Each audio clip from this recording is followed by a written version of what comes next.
तो मैं कैसे जो है पारण कर सकता हूँ। विद्वानों ने कहा महाराज आप एक काम कीजिए, भगवान का चरणामृत पान कर लीजिए, आपको एकादशी के व्रत का फल भी मिल जाएगा और पारण भी मान लिया जाएगा। महाराज अम्बरीश भगवान का चरणामृत लेकर के हाथ में पान करने वाले थे। उसी समय दुर्वासा जी महाराज टपक पड़े। दुर्वासा ने कहा क्यों राजन, अरे तुमने मुझे आमंत्रित किया, निमंत्रित किया, बिना मुझे कुछ खवाए पिवाए स्वयं पारण करने जा रहे हो। दुर्वासा जी महाराज क्रोधित हो गए और अपने सिर से एक जटा उखाड़ी और जटा को उखाड़ करके जमीन पर पटक दिया। एक विद्या नाम की राक्षसी उत्पन्न हुई और अम्बरीश महाराज को खाने के लिए दौड़ पड़े। अम्बरीश ने हाथ जोड़ करके कहा, हे महाराज यदि मैं अपराधी हूं तो मुझे मार दिया जाए, लेकिन अकारण कड़वा बरवाले। श्रीमन्नारायण भगवान से नहीं रहा गया। भगवान ने अपने चक्र सुदर्शन जी को तुरंत भेज दिया और चक्र सुदर्शन आए और कृत्या नाम के राक्षसी को जला करके भस्म कर दिया। अब दुर्वासा की ओर जब बढ़े, दुर्वासा ने देखा भगवान का छोड़ा हुआ चक्र सुदर्शन मेरी ओर आ रहा है। तो दुर्वासा जी महाराज 9 2 11 लगे भागने। भागते भागते ब्रह्मा जी के पास गए और जाकर के बोले, अरे पितामह मेरी रक्षा करो। ब्रह्मा ने अपनी असहायता बताते हुए कहा, देखो नारायण के भक्त के अपराधी को मैं बचा नहीं सकता। अब दुर्वासा जी और घबराए घबराए शंकर जी के पास गए और जाकर के अनुनय विनय करने लगे, बाबा मेरी रक्षा करो। भोले बाबा ने कहा, देखो नारायण के भक्त के अपराधी को मैं नहीं बचा सकता। अब दुर्वासा जी घबराने लगे। तब भोले बाबा ने आदेशित किया, जिन नारायण के भक्त का तुमने अपमान किया है उन्हीं नारायण के शरण में जाओ। यदि नारायण ने क्षमा कर दिया तो ठीक है, अन्यथा फिर कोई उपाय नहीं है। अब जो है भोले बाबा के आदेशानुसार दुर्वासा जी दौड़ करके भगवान के धाम में गए और जाकर के प्रभु के चरणों में गिर पड़े। हे प्रभु मेरी रक्षा करो, आपका सुदर्शन चक्र मुझे जला करके भस्म कर डालेगा। लेकिन मेरे प्रभु को अपने भक्त अम्बरीश की याद आ गई। भगवान बोले, दुर्वासा आपको पता है मैं भक्तों के बस में कैसे हूं? बोले, हम भक्त पराधीन हाँ स्वतंत्र ही बात साधुर भी ग्रस्त हृदय भक्त जन प्रिया। अरे मैं भक्त के अधीन हूं वत्स, मैं भक्त के अपराधी को कैसे बचा सकता हूं? स्वयं भक्त के बिना पूछे मैं आपको कैसे बचा सकता हूं? आपको पता है मैं भक्तों के बस में कैसे हूं? यदि भक्त भोग लगाए तो भोग को मैं पा लेता हूं, नहीं तो चुपचाप अलमारी में भूखा बैठा रहता हूं। अरे महात्मन, अपने आप को आपने महात्मा माना, संत माना, अम्बरीश को नहीं माना। आप अम्बरीश के शरण में जाइए। अगर अम्बरीश ने क्षमा कर दिया उनसे क्षमा याचना करेंगे, अगर उन्होंने क्षमा कर दिया तो ठीक है, मैं कुछ नहीं कर सकता। अब दुर्वासा जी प्रमाण मिलता है, दुर्वासा जी अपने बचाव के लिए मृतलोक में 12 महीने इधर उधर भ्रमण करते रहे। लेकिन जब भगवान की आज्ञा, दुर्वासा जी को अपने चरणों से उठा लिया और दुर्वासा के चरणों में गिरकर हाथ जोड़ करके बोले, अरे महाराज आप ये क्या कर रहे हैं? अरे हम तो आप जैसे संतों के चरणों की धूल है। दुर्वासा ने कहा, राजन कैसे भी हो इस दिव्य चक्र सुदर्शन से मेरी रक्षा करो, सुरक्षा करो। अम्बरीश ने हाथ जोड़ करके कहा, हे प्रभु यदि मैंने संतों में और भगवान में कोई अंतर नहीं माना हो, हे सुदर्शन चक्र जी आप शांत होकर के लौट जाओ। सुदर्शन चक्र शांत होकर के लौट गए। राजा अम्बरीश ने हाथ जोड़ करके कहा, प्रभु मेरे कारण आपको इतना कष्ट उठाना पड़ा, अब आप अंदर पधारिए और भोग लगाइए।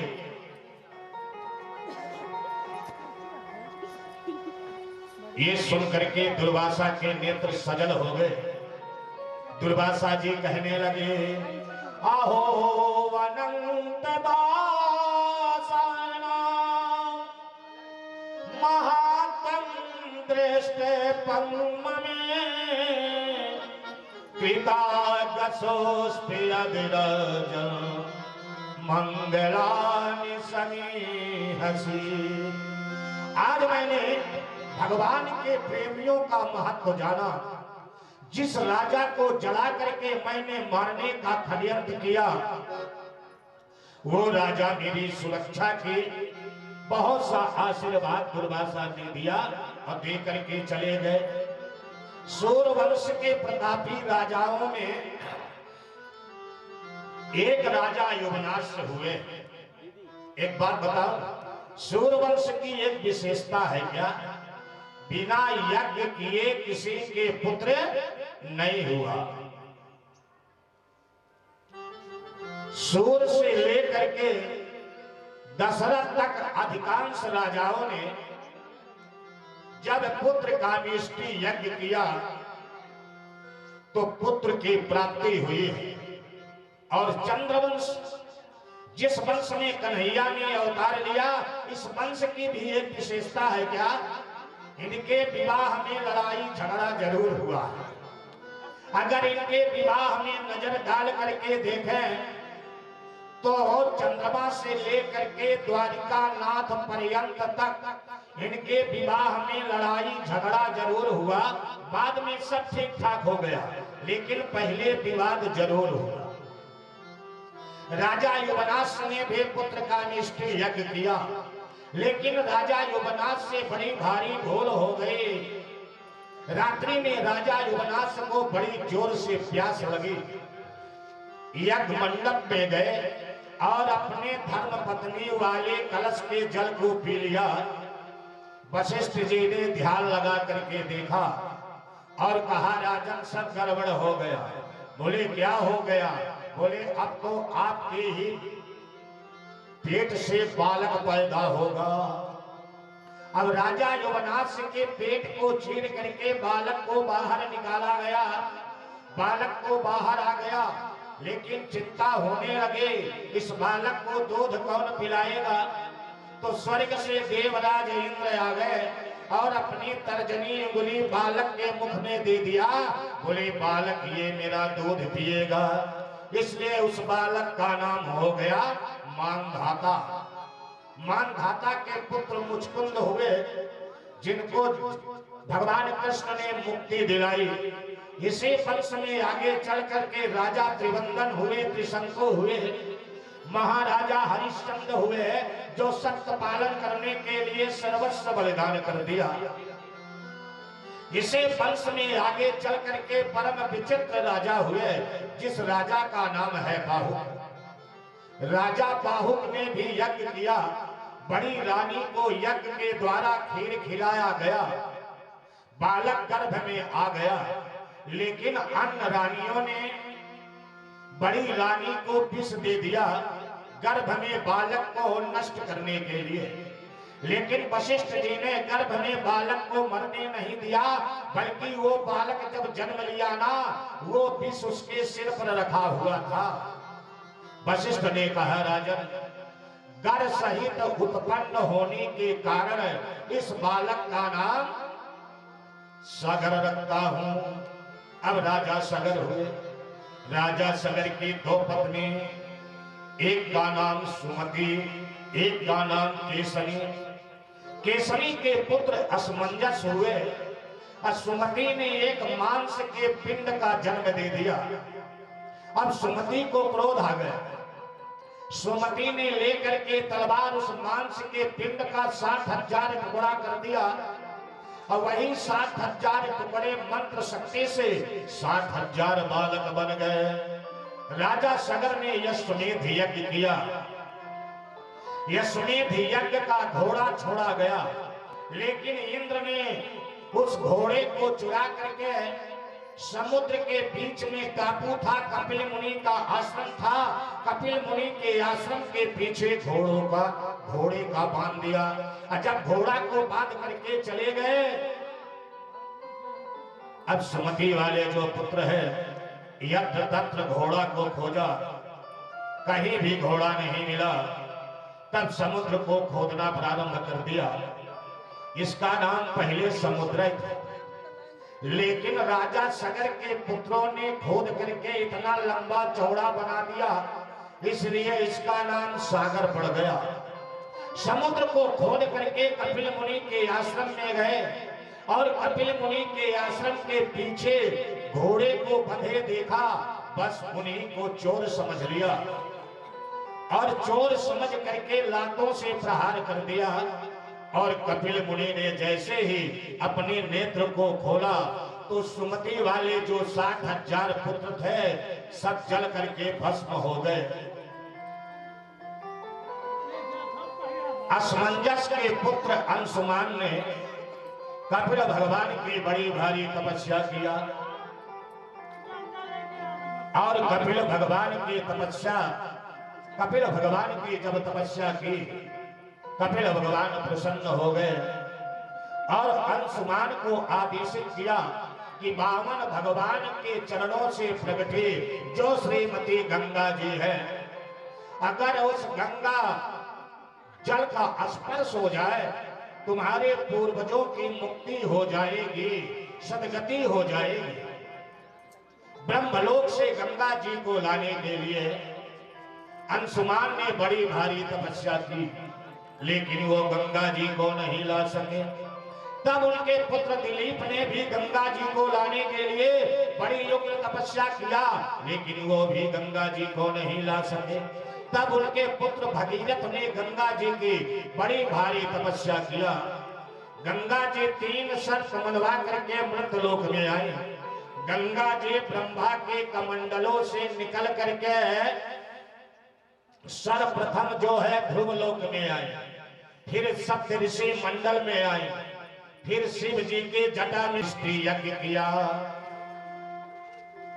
स्वयं अग्निदेव भगवान खीर का चरु लेकर के निकले और राजा को जो है दशरथ को खीर प्रदान किया और आदेशित किया, जाइए आप अपने तीनों रानियों को खीर खिला देना, दिव्य 4 संतानें प्राप्त होगी। गुरु वशिष्ठ की आज्ञा से अर्धभाग कौशल्या, अर्धभाग कैकेयी सुमित्रा में बांट दिया। तीनों रानियां गर्भवती हो गई। आज पूरे अयोध्या दुल्हन की तरह सज रही है। सब लोगों के मन में बड़ा आनंद है, सब लोगों के मन में बड़ा उल्लास है। क्या नवमी थे माधव मास पुनीता शुक्ल पक्ष जित हरि प्रीता।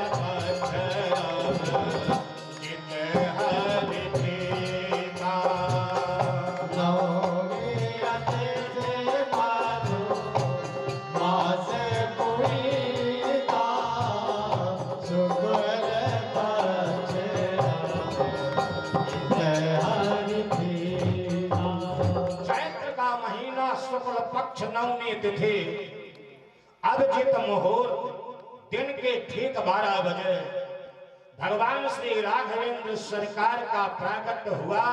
बोले अवधेश कुमार राम लला के।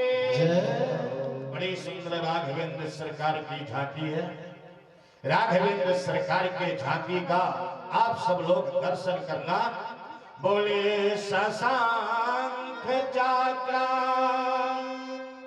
सकीर्त कुंडला सतीत वास्ता सर शेर चढ़ा सहार पाछा स्थल कौस्तुभाम श्रीराम नमामि विष्णु शीर्षा चतुर्भुजा। ऐसी सुंदर झांकी आप दर्शन करें। मंद मंद इसमें तिसमें मेरे प्रभु हास्य कर रहे, मुस्कुरा रहे, चतुर्भुज रूप में प्रकट हुए, शंख चक्र गदा पद्म धारण किए खड़े हैं। माता कौशल्या राम जी का दर्शन करके गदगद हो गई।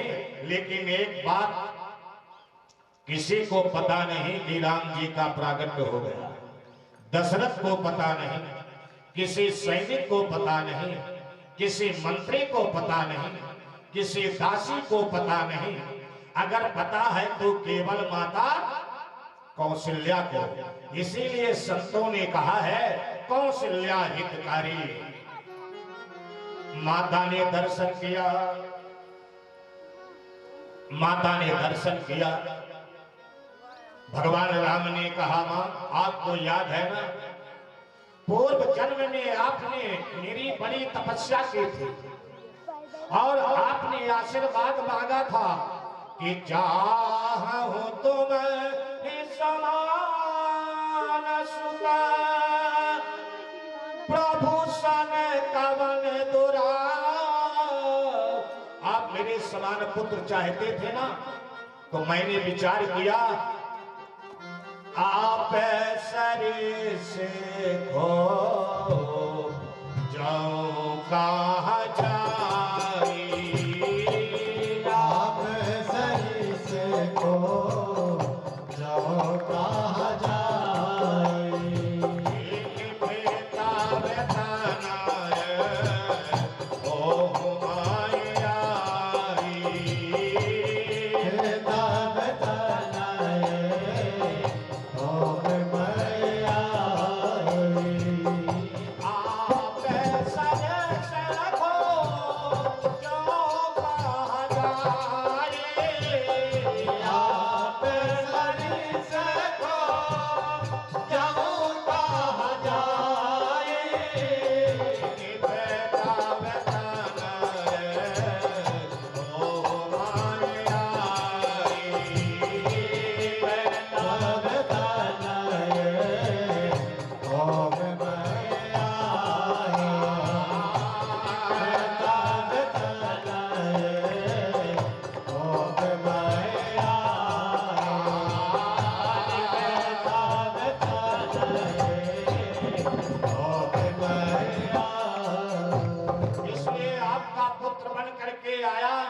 माता बाहर भीड़ लगी है, दुनिया मुझे देखने के लिए खड़ी है। जल्दी द्वार खोलो, जल्दी दर्शन करेंगे सब। माता कौशल्या ने कहा राम जी मैंने आपको पुत्र बन करके आने के लिए बोला था ना, आप तो हमारे पिताजी बन के आए हैं। ये 4 शंख चक्र गदा पद्म लेकर के आए हो। अरे 4 हाथ का बेटा होता है क्या? लोग कहेंगे बताओ जो कौशल्या के बेटा हुआ उसके 4 हाथ है। राम जी कहने लगे मां जहां कहीं भी हम पुत्र बनते हैं तो ऐसे बनते हैं। आप हमें पुत्र बोलो और मैं आपको जो है माँ बोलो, बस मैं आपका बेटा हो गया, आप मेरी माँ हो गई। माता कौशल्या ने कहा राम जी ये बात तो ठीक है, लेकिन 4 हाथ का बेटा होता है क्या? पहले आप अपने शरीर से 2 हाथ हटा लो तभी द्वार खुलेगा। राम जी अपने शरीर से 2 हाथ हटा दिए, 2 भुजाधारी बन गए। बोले मां अब तो मैं आपका बेटा हो गया ना, अरे अब तो दरवाजा खोल दो। माता कौशल्या ने कहा राम जी 20 फुट का बेटा थोड़ी पैदा होगा। लोग कहेंगे बताओ जो कौशल्या के बेटा हुआ कौन मानेगा। बोले तब पहले आप छोटे बनो तभी द्वार खुलेगा। राम जी छोटे बालक बन गए। माता कौशल्या ने राम जी को ले जाकर के पालने में डाल दिया। पालने से राघवेंद्र सरकार बोले मां अब तो मैं आपका बेटा हो गया ना, अरे अब तो द्वार खोलो, सब लोग मेरा दर्शन करना चाहते हैं। माता कौशल्या ने कहा देखो राम जी, मां के गर्भ से बालक जब धरती पर गिरता है उसके शरीर में वस्त्र नहीं होते हैं, इसलिए आप अपने शरीर से वस्त्र भी उतारो। राम जी बोले मां नंगा होना पड़ेगा। माता कौशल्या ने कहा बिल्कुल राम जी नंगा होना पड़ेगा। राम जी विचार करने लगे जब छोटे बच्चे बन गए तो फिर नंगे होने में क्या लगता है? राम जी अपने शरीर से वस्त्र भी उतार दिए। बोले मां अब तो मैं आपका बेटा हो गया ना, अरे अब तो दरवाजा खोल दो, सब लोग मेरा दर्शन करेंगे। माता कौशल्या ने कहा देखो राम जी, मां के गर्भ से जब बालक धरती पर गिरता है तो धरती पर गिरते ही रोने लगता है, इसलिए राम जी थोड़ा रो तो सही। राम जी बोले माता रोना भी पड़ेगा। माता कौशल्या ने कहा राम जी बिल्कुल रोना पड़ेगा। सुनी बचन सुजाना रोदन ठाना, होए बालक सुरभूपा, यह चरित जिगा वही हरिपति पावे, अति न परहि भव कूपा। राम जी रुदन करने लगे, रोने लगे। आकाश मंडल में देवताओं की भीड़ लगी है। ठीक दिन के 12 बजे सूर्य भी आए, चंद्रमा भी आए, लेकिन सूर्य के आगे चंद्रमा का बस नहीं चल रहा है, इसलिए चंद्रमा ने हाथ जोड़ करके सूर्य नारायण भगवान से कहा हे सूर्य नारायण भगवान आप अलग हो जाओ, थोड़ा आप हट जाओ, हमें भी राम जी का दर्शन कर लेने दो ना। सूर्य नारायण अकड़ के बोले नहीं जाऊंगा, मेरे वंश में आए हैं ना। राम जी ने देखा चंद्रमा दुखी हो रहा है। राम जी बोले चंद्रदेव दुखी क्यों हो रहे हो? चंद्रमा ने कहा प्रभु जले पे जो है नमक मत छिड़किए। एक तो आप दिन में 12 बजे अवतार लिया और वो भी सूर्य वंश में आपने अवतार लिया। राम जी ने कहा चंद्रमा अगर इस बार मैं सूर्य वंश में आया हूं तो अगली बार मैं चंद्र वंश में आऊंगा। यदि इस बार मैं 12 बजे दिन में आया हूं तो अगली बार मैं 12 बजे रात में आऊंगा। अगर इतने में भी तुम्हें प्रसन्नता नहीं है ना तो जो कोई मेरा नाम लेगा मेरे नाम के साथ तुम्हारा नाम जरूर जुड़ा रहेगा। इसलिए राम जी का पूरा नाम क्या है? श्री राम चंद्र। ये नाम देवताओं ने पहले रखा दिया था। अब देखिए महाराज दशरथ को सूचना मिली कि आपके तीनों भार्याओं ने मिलकर के 4 पुत्रों का जन्म दिया। महारानी कौशल्या के रघुवर पधारे, कैकेयी महारानी के श्री भरतलाल जी और सुमित्रा ने श्री लखनलाल और शत्रुघ्न लाल जी को जन्म दिया। दशरथ महाराज के आनंद की सीमा नहीं रही। भगवान का जात कर्म संस्कार करने के लिए आए। राम जी के जन्मोत्सव पर सभी अवधवासी गा रहे हैं क्या? अरे प्रगटे हैं 4 भैया, अरे प्रगटे हैं 4 भैया, अवधपुर बाजै बधैया। प्रगटे हैं 4 भैया, अवधपुर बाजै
भगवान श्री राम की सरकार का प्राकट हुआ है। अरे थोड़ा ताली बजा लेना, तालियां बजाएं सब लोग। पहिया लुटावे हीरा मोती, पहिया लुटावे हीरा मोती। राजा राजा लुटावे रुपैया,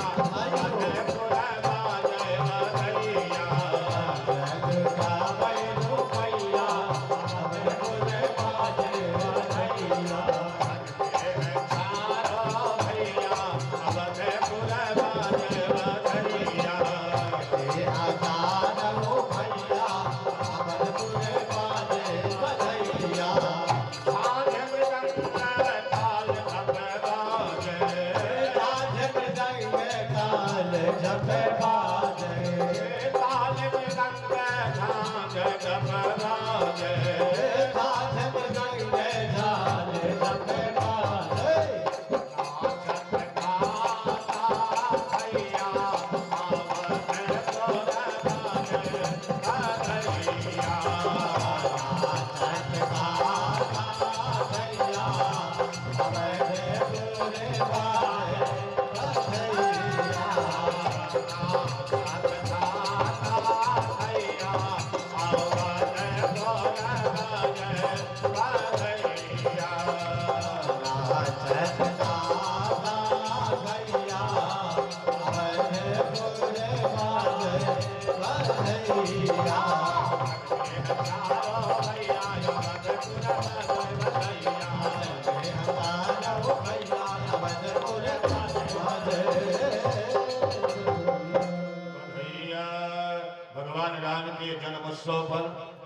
देवताओं ने जो स्तुति वंदन किया है, आदरणीय सुखदेव जी तो परीक्षित को राम का चरित्र बहुत संक्षिप्त में सुनाया। भागवत में राम की कथा बड़ी संक्षिप्त है, लेकिन तुलसी बाबा ने राम कथा को सुंदर शब्दों में अभिव्यक्त किया है। मर्यादित राम कथा है। आचार्य तुलसीदास जी ने इस चित्र का बड़ा सुंदर निरूपण किया है। आइए हम लोग वहीं चलते हैं जिस अवध में भगवान श्री राघवेंद्र सरकार का प्रागट्य हुआ, अवतार हुआ। बोले मां से दिवस भाते बास पुने, अरे मारा न जाने को। एक महीना हो गया राम जी का जन्मोत्सव मनाते मनाते, लेकिन किसी को पता नहीं चला। क्यों? क्योंकि आनंद स्वयं श्री कृष्ण, आनंद स्वयं श्री राम है। इसलिए अवध घर राम भयो ऐसा नहीं बोलते, अवध घर आनंद भयो। नंद घर कृष्ण भयो ऐसा नहीं बोलते, नंद घर आनंद भयो। क्योंकि सत्यचित आनंद तो राम और कृष्ण है। आज दशरथ महाराज जी गुरु वशिष्ठ जी के पास में और हाथ जोड़ करके बोले, गुरुदेव आप मेरे चारों पुत्रों का नामकरण संस्कार कीजिए ना। आज वशिष्ठ जी गदगद हो रहे हैं। एक अनामी का मैं नाम करने जा रहा हूं। फिर मन में सोचा, जब अजन्मा का अवतार हो सकता है तो अनामी का नाम क्यों नहीं हो सकता। 108 ब्राह्मण लेकर के वशिष्ठ जी आए, यज्ञ मंडप में बैठे, समवेत रूप में दर्शन कीजिए। माताएं अपने पुत्रों को लेकर के बैठी हैं। वशिष्ठ जी ने कहा, महात्मा दशरथ, मैं आपके पुत्र का क्या नामकरण संस्कार करूंगा, लेकिन महारानी कौशल्या के गोद में जो बालक बैठा है ना, जानते हैं इनका नाम क्या होगा? बोले क्या होगा? जो आनंद सिंधु सुख राशि, जो आनंद सिंधु सुख राशि, सीतारत गय लोक सुखासी,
आनंद का सिंधु है, सुख की राशि है, जिसके आनंद के सिंधु से एक बिंदु से पूरा विश्व प्रपंच पालित होता है, लय और विराम का अनुभव करता है।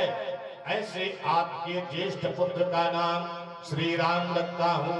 एक बात और बता दूं, हमारे इस भारतवर्ष में कितने राम हुए हैं जानते हैं? 3 राम हुए हैं। 3 कौन कौन से? कौशल किशोर श्री राम। दूसरे क्षत्रिय लोग जब मर्यादा को भूल करके गलत रास्ते का अनुसरण करने लगे तो हाथ में फरसा लेकर के आ गए परशुराम। तीसरे मेरे कन्हैया के बड़े भैया बलराम। तीनों राम का काम अलग अलग। एक राम भक्ति के मार्ग को प्रशस्त करता है, एक राम ज्ञान योगी है और एक राम कर्म योगी है। आपके ज्येष्ठ पुत्र का नाम श्री राम और महारानी कैकेयी के गोद में जो बालक है ना, बेस्वे भरण को सरकार चोरी, बेस्वे भरण को सरकार चोरी, बेस्वे भरण को सरकार चोरी, बेस्वे भरण को सरकार चोरी,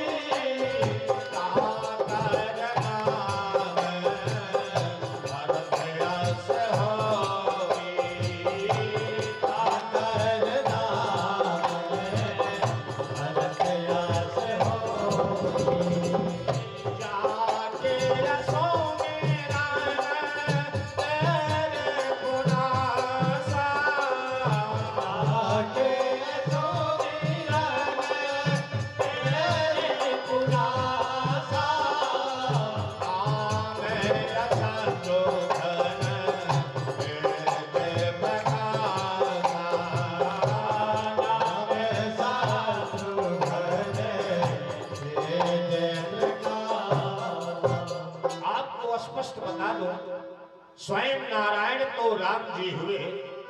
नारायण के अंश जो विष्णु है वो भरत जी का अवतार है और जिसका नाम स्मरण मात्र से शत्रुओं का विनाश हो जाए उनका नाम शत्रुघ्न लाल जी। ये शंकर जी के अवतार। कोई कोई जो है ब्रह्मा का भी अवतार मानते हैं वेद प्रकाशा से। लक्षण था मैं सोरा सकल जगत आधार, गुरु वशिष्ठ ते रखा लक्ष्मण नाम उदार। जो लक्षण के धाम है, राम के परम प्रिय है, ऐसे आपके पुत्र का नाम लक्ष्मण रखा हूं। जिनका लक्ष्य राम के चरण के अलावा और कोई न हो उसी का नाम तो लक्ष्मण है। चारों भाइयों का नामकरण संस्कार हो गया। चारों भाइयों को हम प्रणाम करते हैं। आज दशरथ महाराज की हर्ष की सीमा नहीं। जो भी अवतार भगवान धारण करते हैं उन अवतारों का दर्शन करने के लिए भोले बाबा जरूर आते हैं। आज राम जी का रूप निहारने के लिए भोले बाबा का अयोध्या में आगमन हुआ, लेकिन भोले बाबा को अपने घर में कौन घुसने देगा। बाबा चाहे कितना भी भेष बदल ले लेकिन अपने गढ़ों को तो साथ में लिए ही रहेगा। हैं? भोले बाबा को ऐसे घर में कौन घुसने देगा। आज अयोध्या की गलियों में मतवाला होकर के भोले बाबा नाच रहे हैं। भोले बाबा राम जी का दर्शन किया, अनंत आशीर्वाद दे करके चले गए। राम जी थोड़ा पड़े हुए अयोध्या में अवधपुर में एक महात्मा का आगमन हुआ। बोले विश्वामित्र धरो मारी जात्या निशाचर पश्यतो लक्ष्मण शैव हता नैरेत पुंगवा। विश्वामित्र जी राम जी को लेने आए। दशरथ जी ने एक बार मना कर दिया, लेकिन गुरु वशिष्ठ के आज्ञा अनुसार राम लक्ष्मण को मुनि विश्वामित्र के साथ भेज दिया। बीच मार्ग में प्रभु ने ताड़का का उद्धार किया। बड़ी सुंदर कथा है, सब लोग जानते हो। आचार्य सुखदेव जी तो राजा परीक्षित को श्रीमद् भागवत में संक्षिप्त में जो है राम कथा बताते चले जा रहे हैं। विश्वामित्र जी के साथ जाकर के प्रभु ने मारीच और सुबाहु नाम के जो निशाचर थे ना, एक बाण ऐसा चलाया मेरे प्रभु ने कि सुबाहु का उद्धार हो गया। अब बिन फणबान मारीच को मारा तो गया सन जोजन सागर पारा, जाकर के लंका में गिरा, क्योंकि अभी ये आगे लीला में काम आएगा। मुनि विश्वामित्र की यज्ञ की रक्षा किया, सुरक्षा किया। अब मुनि विश्वामित्र जी का विदेह राज जनकपुर से विदेह जी का आमंत्रण आया। अब मुनि विश्वामित्र के साथ भगवान श्री राघवेंद्र सरकार शेषावतारी बैराग रूपी जीवात्मा अपने छोटे अनुज लखन के साथ भगवान श्री राघवेंद्र सरकार जो है जनकपुर जा रहे हैं।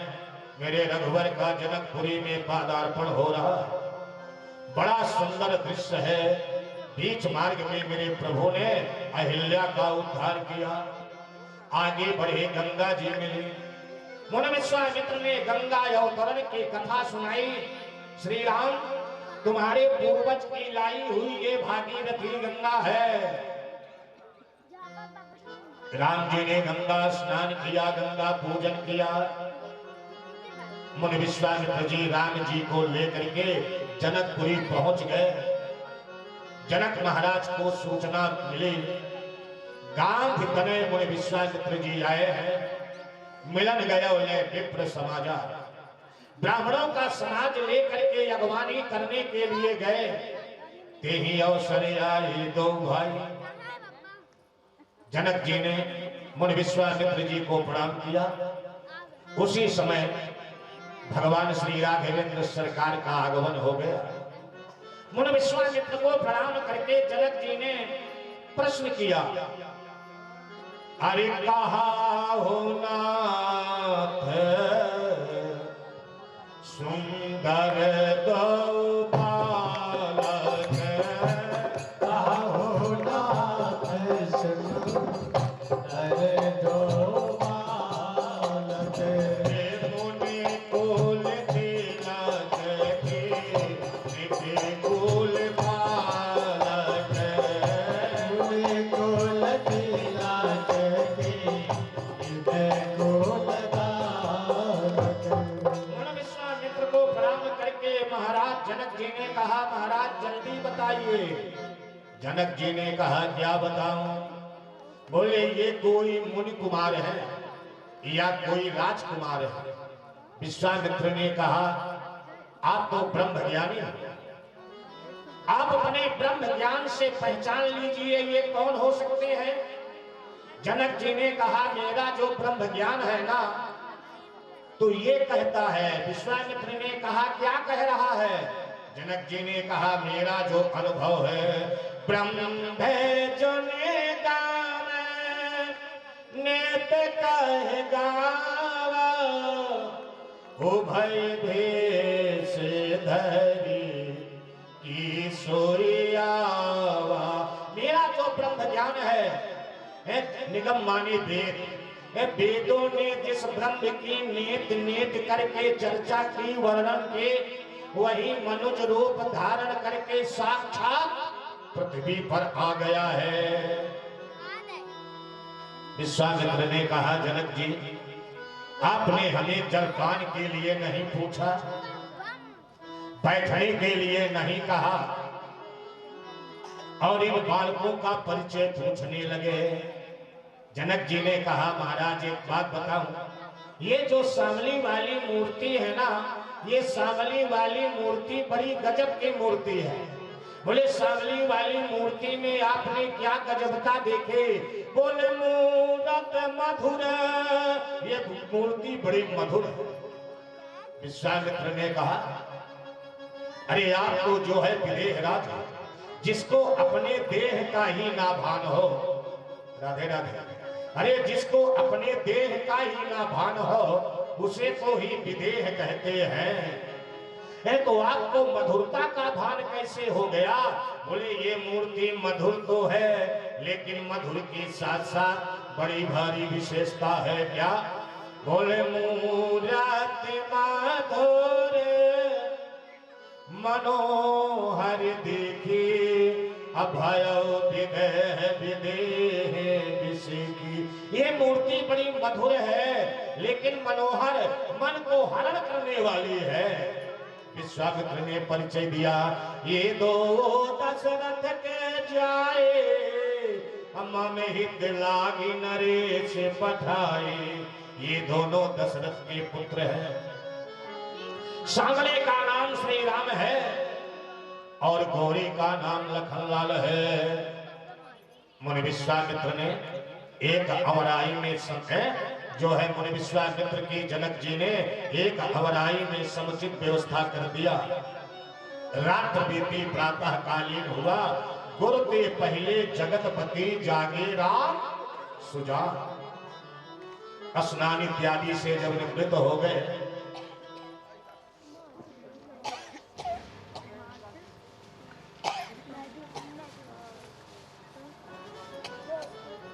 मुनि विश्वामित्र ने कहा, राम जाओ पुष्प वाटिका से संध्या वंदन करने के लिए पुष्प लेकर के आओ। अपने छोटे अनुज लक्ष्मण जी के साथ भगवान श्री राघवेंद्र सरकार पुष्प लेने के लिए पुष्प वाटिका की ओर चले। और जैसे ही पुष्प वाटिका के गेट में पहुंचे तो इतने में एक माली डंडा लेकर के आ गया। अरे भाई कौन है आप? अरे कहाँ जा रहे हैं? राम जी ने कहा, भैया माली, हमारे गुरुदेव ने पूजन करने के लिए पुष्प मंगाई है, सो हम फूल लेने जा रहे हैं। माली ने कहा, आपको पता नहीं ये कौन सा बगीचा है? राम जी ने कहा, भाई कौन सा बगीचा है? माली ने कहा, यदि आप कुछ पढ़े लिखे हो तो गेट में देख लो क्या लिखा है। राम जी ने लक्ष्मण से कहा, हाँ पीछे अभी पूरी जगह खाली है वाला, बैठते जाइएगा, आगे बैठने का बहुत प्रयास न करिएगा, क्योंकि परिक्रमा भी लोग करेंगे, आते हैं तो दर्शन भी करेंगे। पीछे अभी तो पूरा आधा पंडाल खाली है। बोलो वृंदावन बिहारी लाल की। माली ने कहा, राम जी यदि आप पढ़े लिखे हो तो देख लो गेट में क्या लिखा है। राम जी ने लक्ष्मण से कहा, लक्ष्मण जरा देखो गेट में क्या लिखा है। लक्ष्मण ने देखा, कहा भैया गेट में लिखा है जनाना बाग। माली कहने लगा, राम जी ये जनाना बाग है, यह है जनाना बाग, अब पुरुष से प्रवेश नहीं, नाथ कैसे आप फूल तोड़ने को जाओगे, कहीं सुन पावे यादी मेरे मिथिलेश जो इस गरीब की रोजी रोटी को गवाओगे। महाराज ये जनाना बाग है, इसमें पुरुषों का प्रवेश नहीं है। यदि हमने आपको इस बगीचे में जाने दिया और ये खबर हमारे देहराज जनक जी को मिल गई ना तो मुझ गरीब की रोजी रोटी चली जाएगी। राम जी ने कहा, भैया हम किसी की रोजी रोटी हरण नहीं करते बल्कि रोजी प्रदान कर देते हैं। जिस बगीचे में पुरुष लोग जाते हो वो बगीचा हमें बताओ ना। अरे हम वहां से जा करके पुष्प तोड़ लेंगे, लेकिन वो तो साधारण माली था। अरे जिसके यहाँ का राजा देख करके स्वयं राम जी पर न्यौछावर हो जाए वो माली कहने लगा, अरे भले है जनाना बाग और कोई पारवाह नहीं, रूठी मिथिलेश कर कोई पारवाह नहीं, और रोज तो गवावेंगे पर तुम्हें ना गवावेंगे। भले जनाना बाग है, रोजी रोटी भले ही चली जाए, लेकिन ऐसा सुंदर समय अब मैं नहीं गंवाना चाहता। आप इसी बगीचे में जाइए, लेकिन एक काम करिए, फूल लेकर के थोड़ा जल्दी निकलना। आपका भी काम हो जाए और हमारा भी काम हो जाए। है अब राम जी पुष्प वाटिका में प्रवेश किया, उसी समय जानकी जी का आगमन हुआ है और जानकी के साथ सखी आई है। कैसी सखी आई है? संघे सखी सब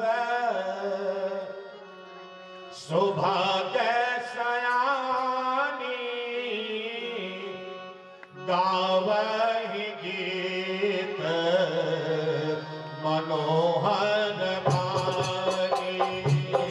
संग सखी सब जय जय भग सयानी गावहि गीत मनोहर वाणी।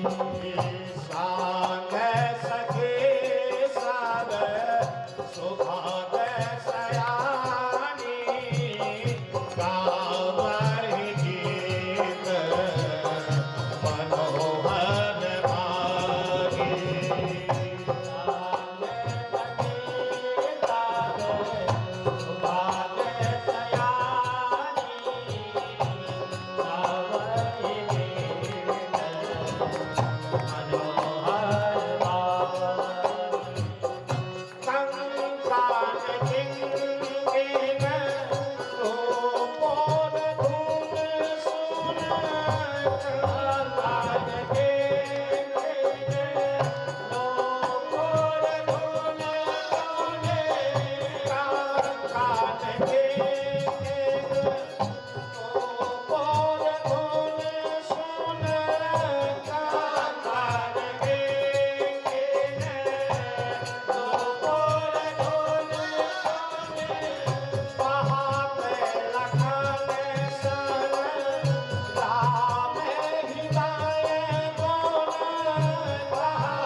जानकी के साथ जो पुष्प वाटिका में सखी आई है, कैसी है? संग सखी सब सुभग माने सुंदर है, सयानी है। अरे भाई सयानी सखियों की क्या आवश्यकता थी? जिस उम्र की जानकी थी उस उम्र की सखी रहती तो ठीक है, लेकिन सयानी सखी क्यों आई भाई? सयानी सखी इसलिए आई कि ये पूजा पाठ का मामला है ना, क्योंकि जानकी जी गौरी जी का पूजन करने आई है। हम लोग जब कोई देवी देवताओं का पूजा पाठ करने जाते हैं तो अपने बड़े बूढ़े बुजुर्गों को साथ में लिए रहते हैं, क्योंकि उनको कुछ ज्यादा जानकारी होती है ना। और कंकन किंकिन नूपुर धुन सुन है, जितनी सखी है आभूषण पहने हैं, उन आभूषणों से आवाज निकल रही है। लक्ष्मण जी इधर उधर देखने लगे। राम जी ने कहा लक्ष्मण इधर उधर मत देखो, जानते हो कौन सा बाजा बज रहा है? बोले कौन सा बाजा बज रहा है? राम जी ने कहा मानो मदन धुंधवी दीनी, मानो कामदेव जो है धुंधवी बाजा बजा रहा हो। लक्ष्मण जी मन में विचार किया कि राम जी ने एक पत्नी व्रत रहने का संकल्प लिया और जो है विदेह राज की नगरी में काम की चर्चा कर रहे हैं। राम जी समझ गए कि लक्ष्मण के मन में मेरे लिए कुछ गड़बड़ सड़बड़ भाव आ गया। तो राम जी ने कहा लक्ष्मण ये जो बाजा बज रहा है बजने दो ना, हम तो रघुवंशी हैं, रघुवंशी ने के सहज स्वभाव, मन को पंथ पगे धरई न खाओ। हम रघुवंशी हैं, रघुवंशियों का मन कुमार्ग पर नहीं जाता, रघुवंशियों का मन जो है कुपंथ पर नहीं जाता। लेकिन एक बात बताएं, कंकन किंकिन नूपुर धुन सुन। माताएं बताएंगे, शांति का परिचय देंगी। कंकन किंकिन नूपुर धुन सुन। तो कंगन कहाँ पहना जाता है? हाथ में ना। फिर शब्द आया है क्या? किंकिन। किंकिन माने होती है करधन। करधन कहाँ पहनी जाती है? कमर में। फिर शब्द आया है नूपुर। तो नूपुर कहाँ पहना जाता है? पैर में। अच्छा मान लो सखी चल रही है तो पहले कंगन बजना चाहिए कि नूपुर बजना चाहिए? क्या बजना चाहिए? नूपुर बजना चाहिए। लेकिन हमारे राम कथाकारों ने, हमारे मानसकारों ने जो है पहले क्या बजाया है? कंगन बजाया। क्यों भाई? जब पहले नूपुर बजना चाहिए तो कंगन क्यों बजाया? आइए इसी चौपाई पर भाव दे करके कथा को आगे बढ़ाते हैं।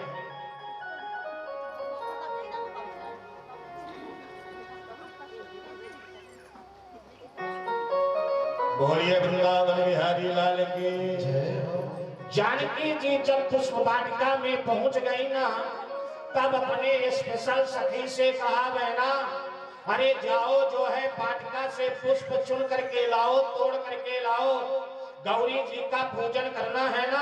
अब वो सखी बेचारे फूल तोड़ते तोड़ते तोड़ते वहीं पहुंच गई जहां हमारे भगवान श्री राघवेंद्र सरकार थे। भगवान की छवि को जब देखा, अलौकिक छवि को देखा, मधुरमयी झांकी को देखा, फूल तोड़ना तो बिचारी भूल गई। अब फूल तोड़ करके जो आंचल में लिए थी ना, आंचल से हाथ हटा दिया, फूल सब जो है धरती पर बिखर गया। सीधे जानकी के पास लौट आई। जानकी जी ने पूछा, क्यों बहना? अरे पुष्प तोड़ करके आई, वो कुछ बोल नहीं रही है, उसके मुख से वचन नहीं निकल रहा है, वो पूरब की ओर ऐसे हाथ झटक रही है, ऐसे पूरब की ओर हाथ झटक रही है, मानो तुलसी बाबा वीडियो कैमरा लिए बैठे हो। उन्होंने लिख दिया कंगन। क्या बढ़िया कंगन बज रहा है। सयानी सखियों ने कहा, जानकी ये पूरब की ओर जो है कुछ इशारा कर रही है, पूरब की ओर देखो ना। तो सभी सखी पश्चिम से एक साथ जब पूरब की ओर मुड़ी ना, तो किंकिन माने करधर भी बच गई। सखियों ने जब